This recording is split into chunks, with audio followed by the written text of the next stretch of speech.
She's my ride or die, baby. She's my cool, she's my crazy, she's my laid back in the front seat. Welcome to OT Tricks and Tips for Kids, where we're taking OT to the next level. My name is Katina Lawtis.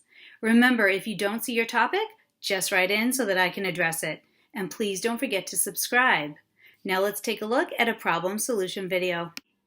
This next tip is for helping sensory defensive kids manage the bath. Now, this tip only works seasonally, depending on where you live, because what you need is nice warm temperatures as well as a little kiddie pool.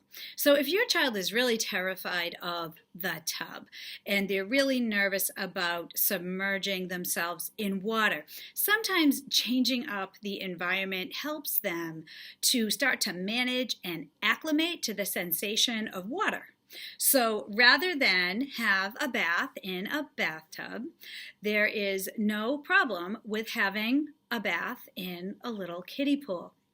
This can be highly motivating. It's potentially a more distracting setting because you're outdoors in the kiddie pool and the temperatures are nice. So it's a totally different environment, and it might be enough to get them over the hump where they are learning to tolerate the feel of water with a bit of a face cloth or maybe even some bubbles, in an environment that does not evoke a fear response. So if you are really struggling and you live in a climate that has nice warm temperatures that are appropriate for a little outdoor bath in a kiddie pool, this can be a really fun idea.